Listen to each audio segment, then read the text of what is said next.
Right? Let's learn how to automate the things to make our lives easier. Kind of makes it smart homesteading.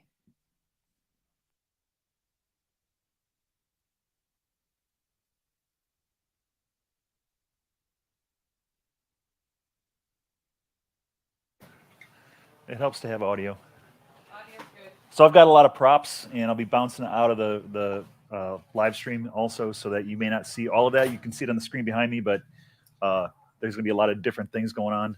I have a home assistant device on the table up here, running on a Raspberry Pi, and a bunch of other things that we can show through the automation.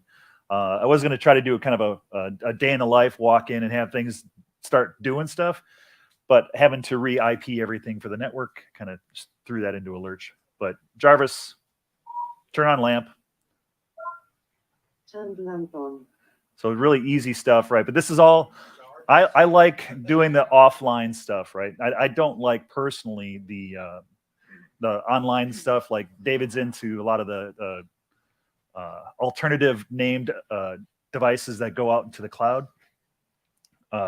I really prefer to have these. So these are all open source and as offline as possible. So Jarvis, turn off lamp. Turn workshop plug off. Doesn't always, grab everything right. Jarvis, set lamp green. Change lamp to the color green. We also have devices that do like a door presence. So if I put this on the door, I have an automation run that turns the light to red, and if the door closes, it turns it to green. So it gives me some awareness of my environment. It would be a good cue for me that something else is going on. You could use any kind of trigger for it, right? So it could be whatever. It could be your email. I got an email from my boss. The light turns red. It could be a lot of different things. But if I exit out of here, hopefully it's not going to screw up. So this is the Home Assistant console, right? And it was kind of cool when I brought it up on the network, because it does discover quite a bit of things automatically. So it is they've gone a long way towards making it easier to configure out of the box, but it is something that you're going to have a little computer skills to set up. This is not the only kind of way of doing home automation, obviously, but it is kind of the open garden, easy to integrate all the old devices that you had if you're a computer geek like me, or bring in a lot of disparate devices and have them all show up. So this was joining Jack's network here. Just the things that pulled in that are smart devices, that home assistants. I just thought that was pretty cool. Basically. And then these down here are the integrations I had already loaded up into this. So I was free open source software, and use community-driven plugins and add-ons and integrations to set all this up for free. I had the Pi personally myself sitting on my table, so it was pretty easy to throw it all together. What got me into this? I have a solar setup on my off-grid dome home, and I wanted to get that data in a way that I didn't have to go log in all the time and go to click on another button and get the screen up and then finally see the battery percentage and all that kind of stuff. I wanted to be able to say, all right, put up a screen somewhere in the house and have my battery percentage and my my solar performance and that stuff all in one place where I can just glance at it and get it. So that's what brought me into doing this, and then I kind of snowballed out of there with the smart plugs and the lights.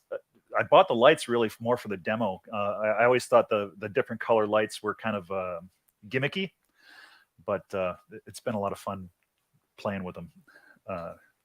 These lights by TP-Link, but they're individually Wi-Fi enabled in the light themselves. So there's nothing else you have to do. I had my wife give me some lamp holders or lamp bases from like Goodwill or wherever she bought them from. just so that I had something to put on the table. That's why they're all kind of different looking. But yeah, it's just real easy plug and play existing infrastructure to set up your smart lights. And they don't have to be activated by a switch. You can have a smart switch device that would replace the wall, right? You can just leave them on, and then Jarvis, turn off lamp. You know, and it doesn't have to be voice control. There's all the buttons that are inside the console as well, and there are apps that can be on your phone, Android, iOS, tablet, whatever. So you could have a tablet on the wall. I've seen this a lot. I learned about this in YouTube videos, basically. But I've seen a lot of the YouTube videos where they've got it just literally a tablet on the wall plugged in behind it, and then they leave up a screen similar to this. You can complete everything you're seeing on this screen. So this is the way I set it up, but you can definitely just make it look however you want to. So like I've got a camera control set up here. So this exposes some of its data to me. But I also have the app on my phone. So if you hit the doorbell, buddy. So it rings me on my phone that doorbell went off, but that one actually goes through the cloud. So if I'm away from home, the doorbell goes off, I can answer it from my phone basically anywhere. But the data itself, the video that it's storing, is on the doorbell cam. It's not in the cloud. Of security risk to me, but having that ability to have it available outside the house is pretty cool. This can be a challenge of having like 10 more apps on your phone because you've bought different brands of stuff. But if you're trying to do it a little cheaper, or I'm a tech geek, so I like to have exactly the function that I want to have based on the device rather than a brand lock-in. And it was pretty cool, Jack, when I plugged in the Home Assistant, it auto-discovered a lot of the stuff. You weren't here for this. But it's really helpful. I mean, and rat out the people using the network that are supposed to. I could do that. It auto exposed these, but then they're also, these plugins were already in here, right? I didn't have to go download these to set them up. These were kind of preloaded. And then if I click on configure, I can start to bring them into Home Assistant and do triggered actions or make different consoles and stuff and show that and control them. Come on. And then, so I've got things like a smart water time. I was able to just have an integration that pulls that in, and I can kick off. Thank you. I could kick off the pre-programmed timer actions for it. So like sprinkle every other day or whatever it is, or I can just turn it on and off within Home Assistant, or I can write an automation to say, you know, water at 10 seconds an hour every hour. And then if it's outside, maybe you know, monitor the rain. So this plugin here is showing online sourced open source forecast. So I could take that data and say, all right, let's water today. And then if it's going to rain, skip it.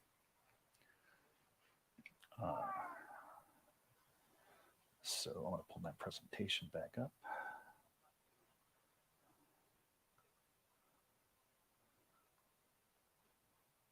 Thank you, Hatch.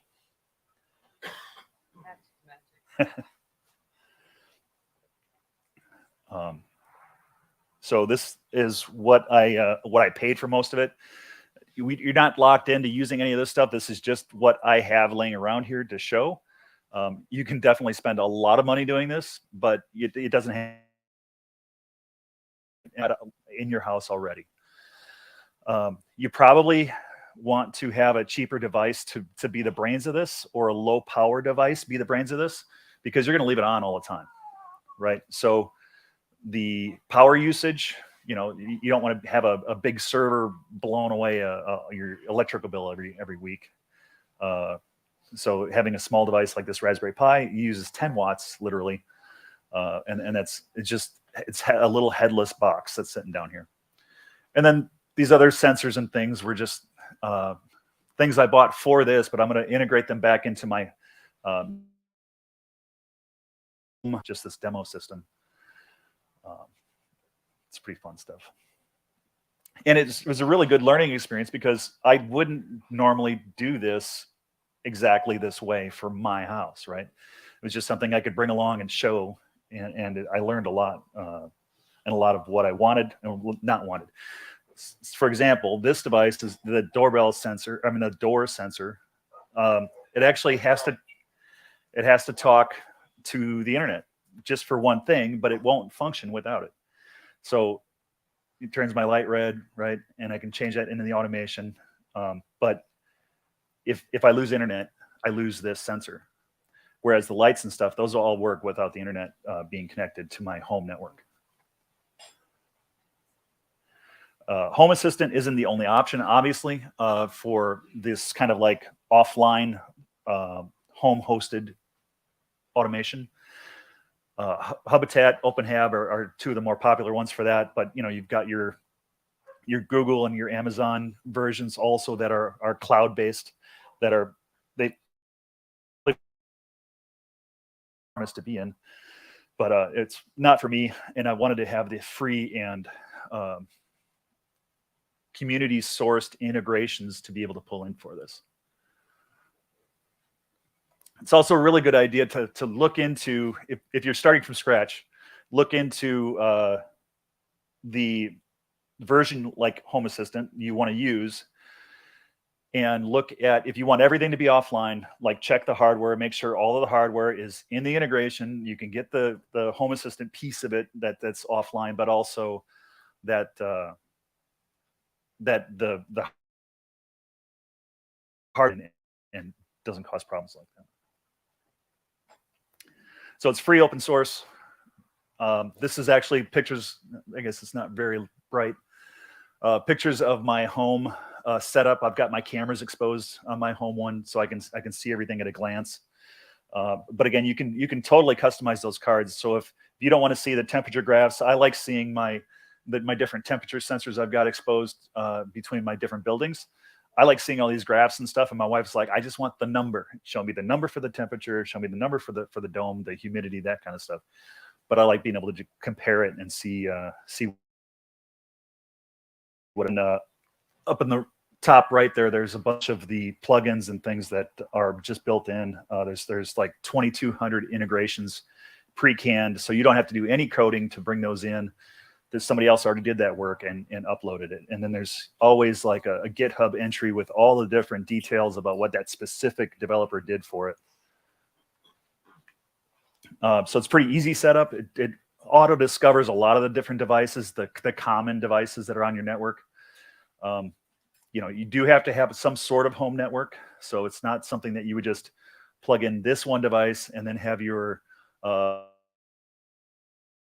you have to have a home network to host it, but most of us do, right? Because you had an ISP, you got the internet, so everybody has pretty much that.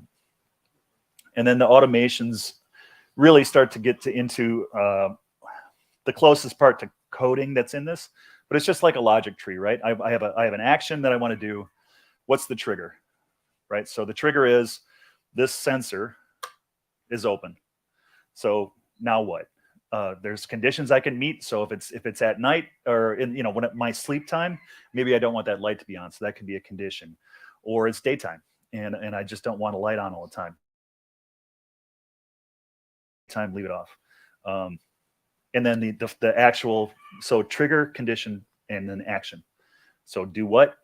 Turn on a light. Change the color to red. Change the brightness. And then when it closes, go back to green. As far as hosting it on the hardware, there's a boatload of options. They do have a all-in, go buy this board. It's the Home Assistant Yellow. They're actually on backlog because of the Raspberry Pi chip shortage. It's super hard to find that particular board just because it's not getting the chips from China and Taiwan as often as we would like to. But that board is purpose-built for Home Assistant. It's got the different radios and things that people commonly use with a Home Assistant home automation setup. So Zigbee, Z-Wave, that kind of stuff, those radios are actually built into this board. But you can run it on a Raspberry Pi. You can run it on old computers that you've got laying around. Some of us have laying around. But you can also use a small form factor. So if you went out and bought one specifically for this, then you would be best served by having something that's fanless, solid state drive, and just something. You don't care about that hardware. It's just a head and a host for the rest of these features, right? You're not going to be looking at the screen. It's main display, its monitor, right? You don't care because you're going to access it through the website. And then I personally run it, so it has a good plugin for a home network attached storage. It's like a box of disks. Many of us geeks have a home network drive, and my Synology actually supports running this natively on the Synology. So I already have a box that's up on the shelf running all the time, and I run it on. And you can run it, of course, in any virtual environment on a machine. If you've got to leave your laptop on or a home desktop on that runs virtual machine software, you can run it on there, of course, too. Privacy. This, it speaks to having cameras and stuff on your network and all these different Internet of Thing devices on your network. You're basically taking firmware and chips from China and putting them in your house. What could go wrong, right? So in an ideal world, you're going to have a separate network. It's going to be segregated, controlled, firewalled as tightly as you can. Well, if you've got a whole house with hundreds of devices, I found myself putting I think I've got 40 different devices now that are hooked into this thing at home. And I never would have that many IP addresses used up, that much network traffic going on. So I really had to kind of rethink how I was doing my network. But it is best practice to keep that locked down, run separate segments. And also consider, we were thinking about this with the live stream. I'm running a camera. That camera is streaming to whatever's looking at that view. I run 8 cameras at home, and that's quite a lot. So you want to make sure your network is good. You have preferably wired connections to those cameras. This doorbell cam is a Wi-Fi doorbell cam, but that's fine. But if you're running all of your cameras on Wi-Fi from one router, you might be hammering the bandwidth on that router. So suddenly your Linksys router access point drops offline for unknown reasons.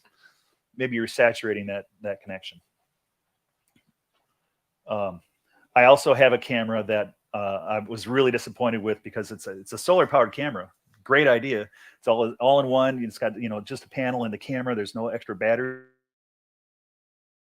with this system because it's not streaming anything. It's motion activated because they're trying to optimize the camera for the battery life of it. So again, know the hardware you're trying to hook in. And I think it's important to use as many offline devices or internet independent devices as possible because they won't go down when the rest of the world goes down. David rather likes to have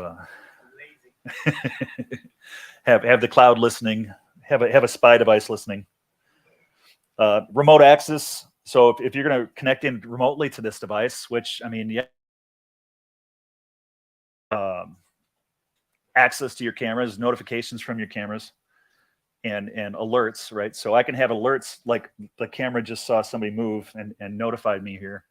I could then pull that up, take an active action on it and say, okay, open the door or, set off an alarm in the house or change the color of the light.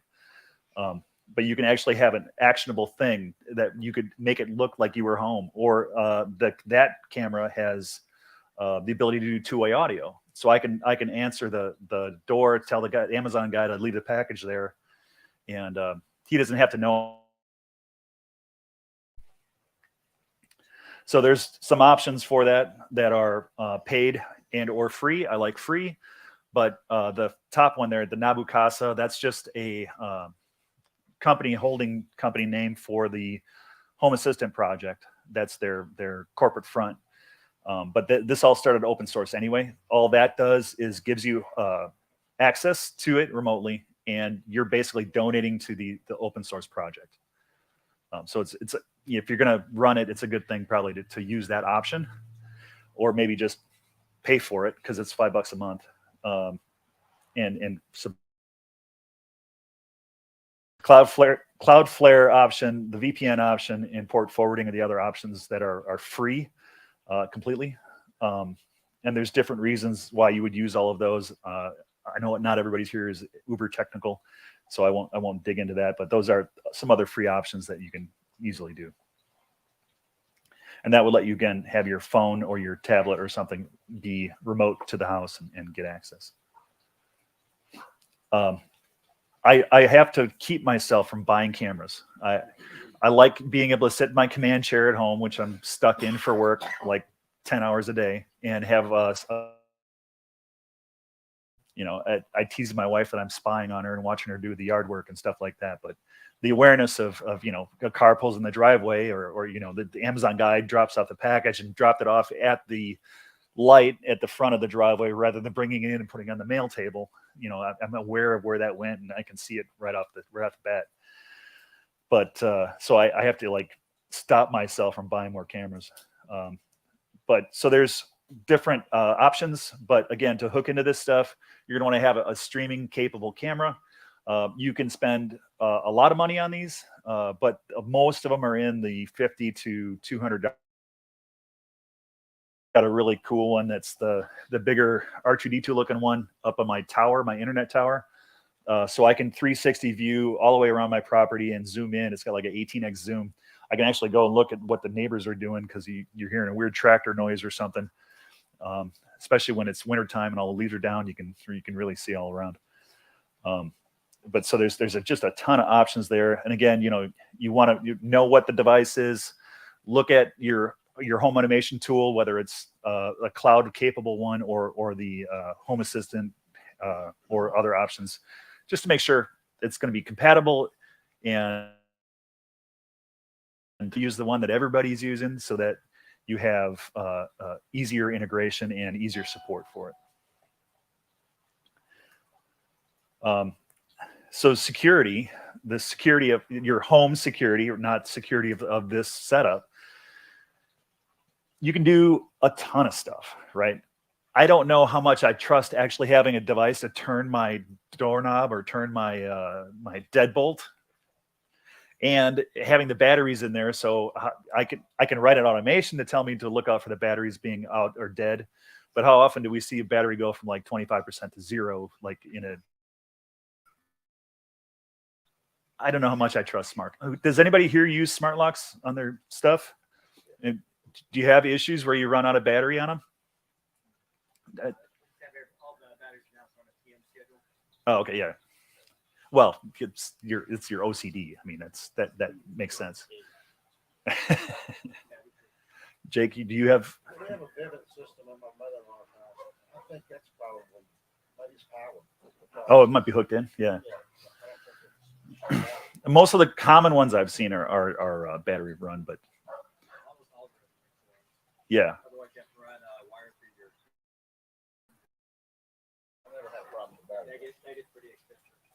Yeah, I would think.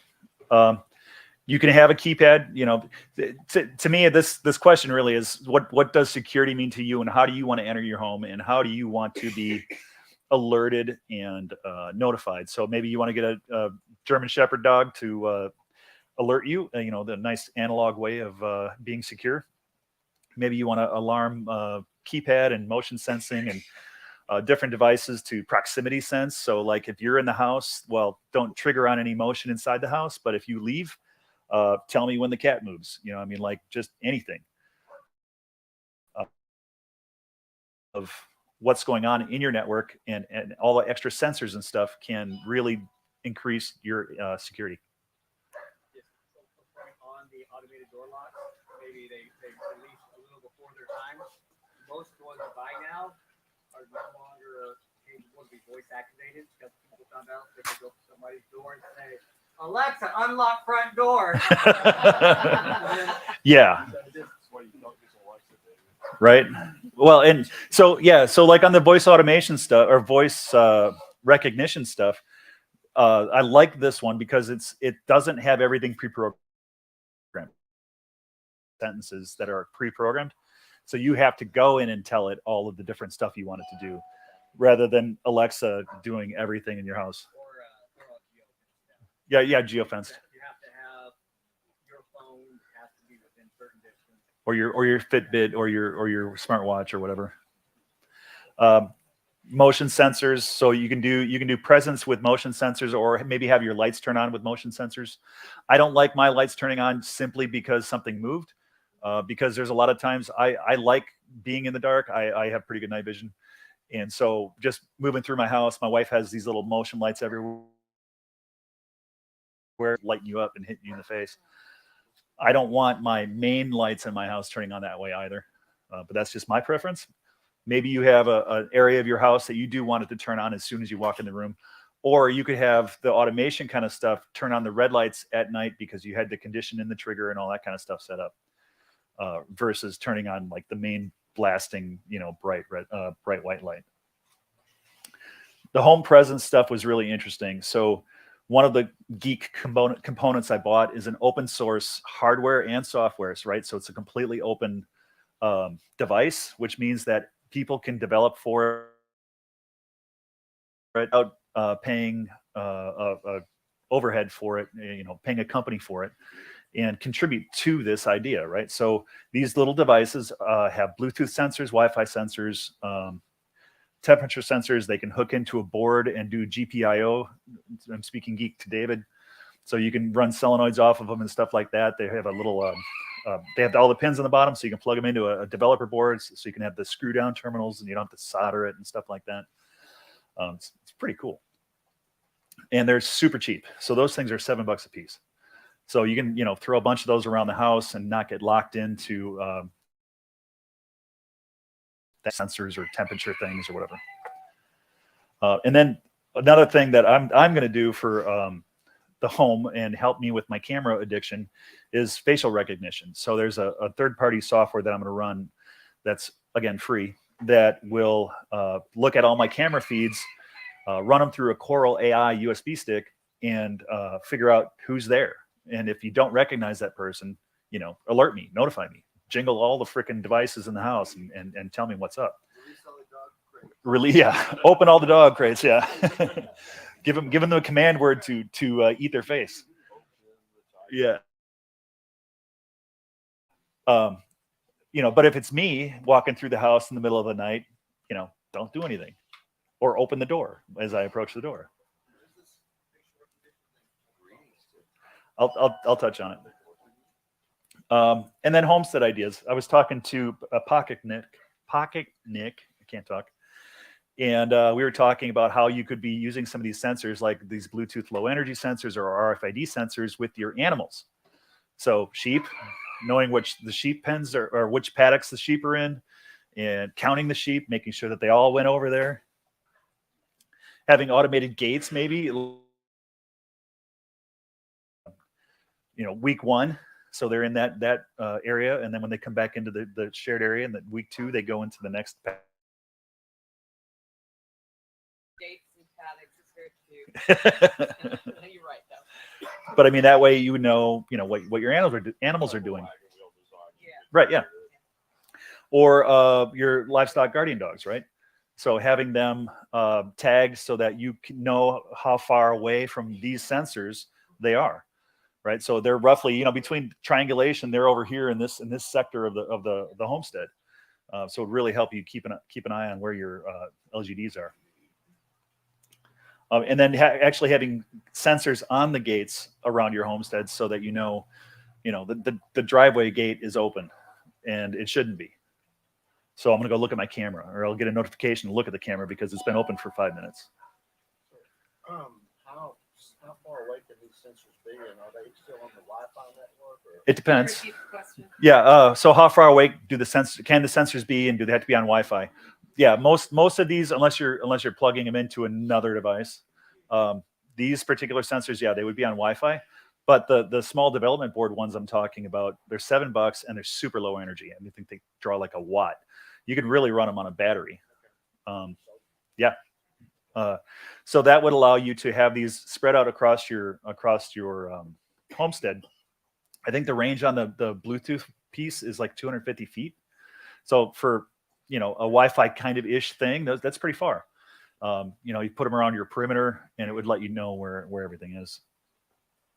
And you can also use them to relay that information back to the main network. On the distance, Jake, some of these different devices will set up a mesh network. They chain to each other. Yeah. And that can give you broader coverage throughout different facilities. Right. Yeah. And I run an external antenna also. So on my internet tower, I've got an antenna blasting back to the rear of my property. And that thing will go, it's rated for like 5 kilometers. So it'll definitely cover. Anytime you hear a rating like that, especially if it sounds long, it's a line of sight max rating. So 5 kilometers is yeah, exactly. Yeah. 36 miles. Yeah. No. And the weather's perfect. Yeah. And then back on the looking at all the cameras, this Frigate NVR system on the bottom line there, that is that open source software I'm going to look at. But Nick was saying that you could even use that to look at animals. Be like, don't notify me about my dogs, but you know, if the cow's over in this area where it's not supposed to be this part of the week, you know, scream at me, send me notifications. If all of the dogs, if you have a big pack of dogs running around, well, are those my dogs? Compare that to the Bluetooth collar they have on. It's not notifying me, but I'm going to use my setup to tell me when when there's, because I want to get those guys because they suck. But having that AI in that Frigate NVR software will let me do a lot of that kind of stuff. So not just, hey, is there a car in my driveway, or did some weird dude walk in, but what are these animals doing?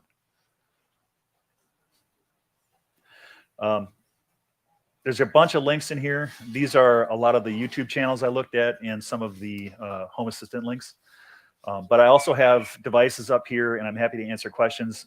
I'll show the automations I did too back in the console, so that you can see some of what that looks like, how I did the automation and stuff.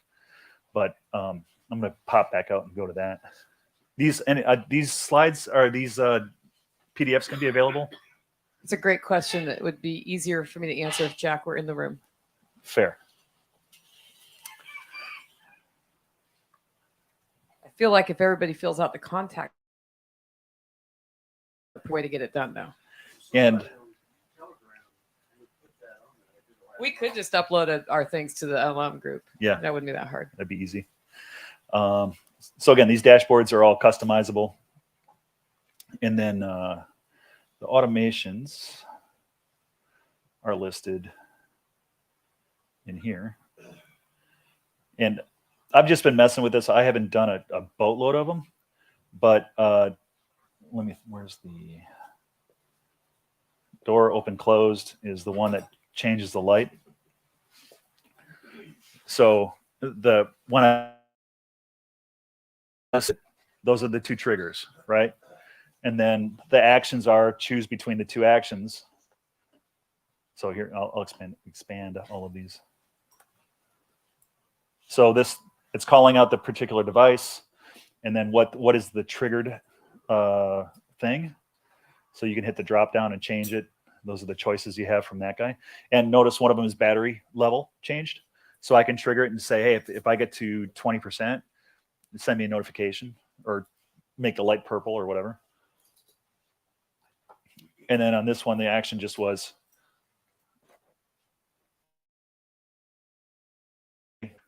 turn on the light, and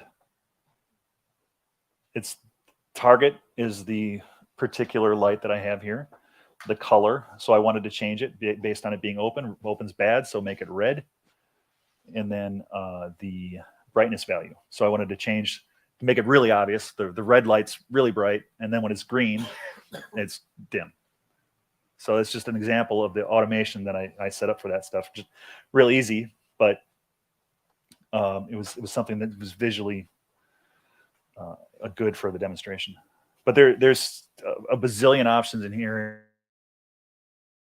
Live in your own head how you want to see it work, but also how your family respond to these different cues. If it's just a light in my room, clearly that's only me getting notified. I can also have it talk out to the particular devices too, so I can ping specifically each device. I can tell it if only trigger the ones that are in the house, or if it's something important, then hit all the devices that are connected to all the endpoint devices that are connected to it. I think that's the most important part. Wait. My opinion, that's one of the most important parts, and especially in home automation, which is overlooked, because the section he's looking at now, it's really easy to, or you tell me the door's open, but the conversation doesn't have to stop there. Example, I've been training my closet to talk to me for 3 years now. My wife is so jealous of my closet. So you walk in the closet in the morning, if it's between 4:30 and 6:30 in the morning, which is when I try to start the day, then the light comes on at the lumens. It says, "Good morning, Master Sigler." And I reply to it, and I'm like, kind of, but you can teach it multiple replies to what you say. So if it's at that time, then it'll instantly tell me what the weather is outside, because I haven't engaged the outside yet, and I don't. If I have my closet that looks at my schedule, it's my personal assistant in the morning. So if I'm scheduled to go to an office or meeting, it'll already tell me, what the traffic conditions are on the way. And it's interesting because you can give it a random number of replies back to you. Yeah. Which is how you actually teach it to talk. So it doesn't always tell you the same thing. So I'm like, hey, if I say this, and you can reply with these 20 different things. Yeah. And you can get it, you can slowly train it into conversation, but more importantly, you can train it into use so it starts knowing what your routines are. So there's a lot in automation. It doesn't have to be a open door, turn light on. Depending on that, you can keep going as far as what you want to and get it to set up multiple responses. Yeah. You could go the other way with it too and say, "Computer, I'm getting up. Tell me the weather." That's exactly it. You make it simple, and motion sensors, I think, are the most underutilized. Yeah. Because a motion sensor just saying that you're in this room or you're not in this room. If you're mad at your kids because they leave the bathroom light on, it's super easy to make it where if I see no movement in this room for up to 5 minutes, that light turns off. Now I never yell at my kid again for leaving the light on. It actually, depending on it, will play the Happy Taco song, or will Rickroll him if he leaves the light on. But it'll turn that light off, and that's all that I worry about. Right. Repeat Actually, the question. Jake asked if my closet fixed my clothes out. It actually tells me which side of my closet to go to, what I might want to wear because of the weather, depending on what I put in there. If those are the RFID tags, which I put in. So yes, because So if it's I don't want to have to think in the 12:55, morning. You wear a full Carhartt suit. That's what it says. Turn workshop Tim, awesome point. medium. You brought up some awesome points, Thank you. especially on the not being just out there in the world. Yeah. Options. Yes. Do you know of any YouTube channels or websites that are focused on just the farm and ranch applications of this? Because I can think of about a billion ways this could make life easier. Personally, no. I was focused on getting these things to work, but I really just didn't even go out and search for that. I was having with this. And then when Nick was over, we really started to talk about that, and it was like, mind blowing. But yeah, so I wouldn't be surprised if there is, and we can look later to see if there are. But Yeah, Nick has an idea for organizing his chest freezer. You know how you lose things in your chest freezer? By using Aldi bags, the fabric ones, and I think it's having RFID tags on there. So he can just scan it and know what's in that bag and have all the steak in this bag and all the ground beef in that bag and a lot less of the digging and the dropping of the things, which I thought was pretty cool too. yeah, absolutely. Yeah, inventory of your and out of the thing. You're not even having to like scan it, but you're within proximity of the sensor.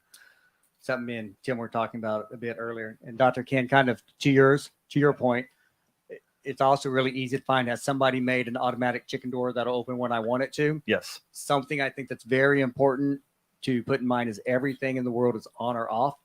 The simplest automation that you can get is just an outlet that'll turn on and off. So if it's an electronic device that you want to do a thing, you don't have to buy a special device. All you need is an outlet that turns on and off, which is the cheapest, most basic piece of automation you can get.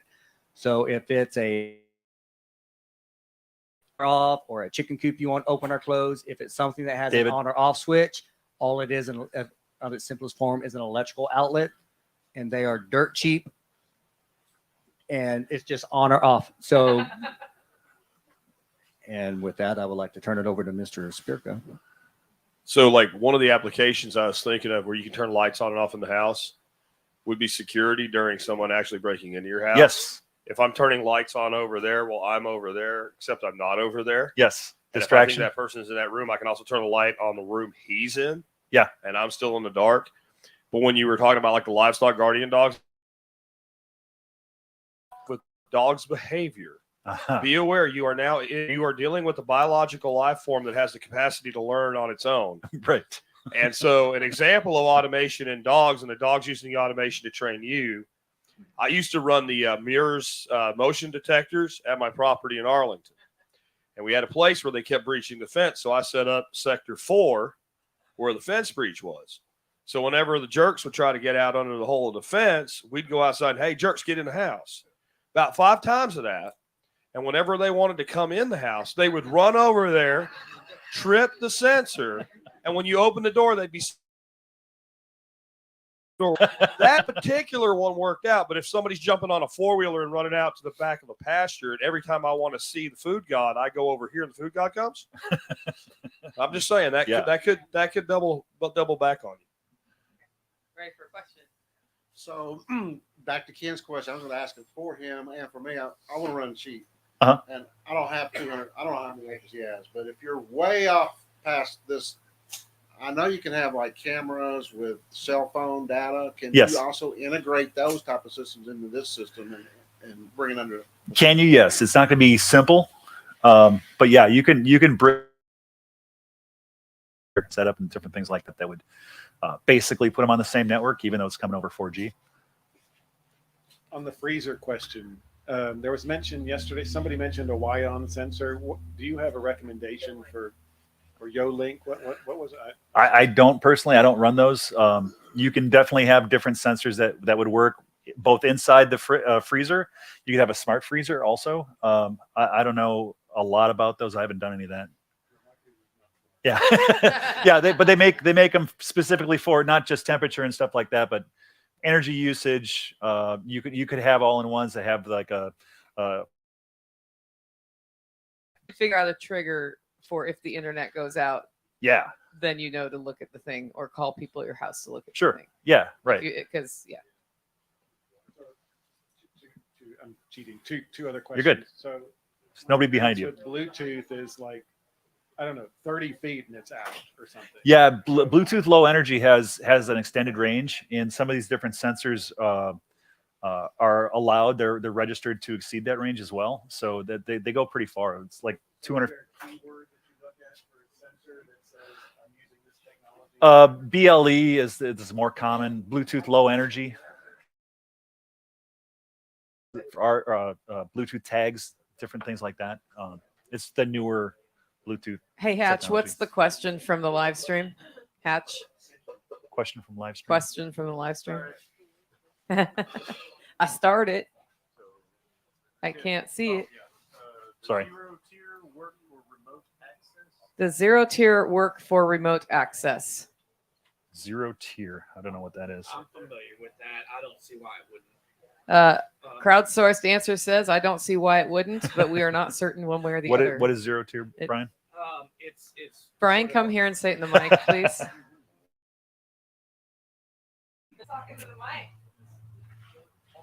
So 0 tier is sort of another way to think about a VPN. So Oh. you install apps on these things and they kind of find each other. Sure. So it's just Similar to a different way to do a VPN. Yeah. I'd like to point out for those of you who's really interested in home automation and hasn't done much, raise your hand. Okay, notice who's been giving you advice about home automation. Oh, so raise your hand if you know some stuff about this. JR? No? You run it. I do. David? Who else? Brian? Tom? That means you don't have to do the rest of the day if you want to ask questions. There's a number of people we can talk to afterwards. Okay. It can also get expensive. Yeah. I replaced my front door because I blew a hole in the front of it. Yeah, and Wait, David's asked me how I know story. Let's give it to us. I hate me some salesmen. I really dislike them. And if they get through the motion detected sprinkler systems, which are in the front yard, which every once in a while they do, I hooked up a solenoid valve to a water spigot and throwed it down to a 1/4-inch piece of copper, which I bent around the corner, which aimed right in the middle of my door. And I in the backyard, but that thing was on for about an hour, and it took all the finish and 2 windows out of my front door. Next step is the fully automatic BB gun. Yes. Sentry gun. I just have a question with regards to being off grid or in Yeah. remote areas. So right now I'm on T-Mobile home internet, which is like the wireless router, Yep. the 5G, 4G. Yep. or 5G. You mentioned it's taking a lot of bandwidth. Would you recommend having 2 different, one dedicated to this versus like if you remote work, or would it be able to? I mean, let's say you have 10, 15 or something like that. So I guess that's my question. Personally, I'm an IT guy and I work from home. So I've got a router that has both 4G SIMs in it and my point-to-point Wi-Fi, the rural Wi-Fi stuff they have. So mine fails over and I'm not that limited. And when I was saying bandwidth, I was really talking about internal to the network. Yeah. So like, yeah. Unless you're remote and you're trying to access all your cameras and Yeah, if you're trying to stream 20 cameras Yeah. off of one internet service, that's different than if you're routing it in. yeah, and getting the notifications remotely and then doing your couple of actions. Thank you. Yeah. So Mr. how Roy. do you store your data, particularly for cameras, and determine how much data can you store? 2 days worth, a month's worth, etc. And how do I know how much I need to store based on how many cameras and all that good stuff? That's one of Jack's favorite answers. It depends. Almost all of the cameras have built-in capacity for an SD card, so they can hold that data local to the device. If I'm going to be setting up this NVR system, so I'm going to plan on a certain amount of. Almost all of the different camera systems have a cleanup function to them, right? So if you exceed X amount of time or your space is running out, start pruning some of the stuff out of it. So there's a lot of options that you have to plan for, but there's mechanisms for all of that. Any Yeah. other questions from online? Okay, you need to be Yeah, there, add. but I'm asking online. Anything? No? Okay, great. Roy, for the camera piece, it can get really involved because one of the best things to do is to be able to record 24/7. Yes. But roll through all that video footage, or is there some type of AI that's going to be giving me really good notifications of when an event happens that I should go take a look at? And that's kind of the pinnacle of where you want to be, is enough storage to do 24/7 recording on what you have, and then something that filters it out and says, this is where you should look. This Yeah. is the timestamp you should look. Because if you just do motion activated, especially if you're doing outdoors and infrared or whatever, all kinds of things, leaves, branches, it's very frustrating. So, Which is where I'm going with that NVR piece to tell me, okay, do your 20 or alert me when you see a person, specifically, because you can get motion alerts. My wife gets angry because the email fills up. She's like, there's 75 motion alerts. Well, the tree happened to grow another inch and it's in the zone that activates motion, so that's where I'm going with having that facial. Yeah. Yeah, my favorite one I caught was a bird landed. It was like, what's this? And was pecking it. We had one where there's a lightning strike. It was a beautiful shot of the stroke of lightning coming down. Yeah. Go ahead. I was wondering earlier about the difference between price on our specific ones and the Raspberry Pi, plus the accessories that also come on the automation board, like the extra radios. Right. Yeah. And how many USB ports are you going to need for those extra accessories to plug into the Pi? So and those are all moving targets, right? I think the Home Assistant Yellow was in the 260 range, but it's got the like you said, the radios and stuff built into it. There's a bunch of different options you can get with it too, but it will also accept a M2 style SSD. So whereas the regular Raspberry Pi doesn't have that, right? So it's a lot better. It's USB. I don't find myself using too much. In this case, I've got the smart speaker on it, but other than that, I'm not doing a lot with the USB on the Raspberry Pi, right? Everything is kind of based on network devices really, and not so much on that local USB access. Does that make sense? Yeah.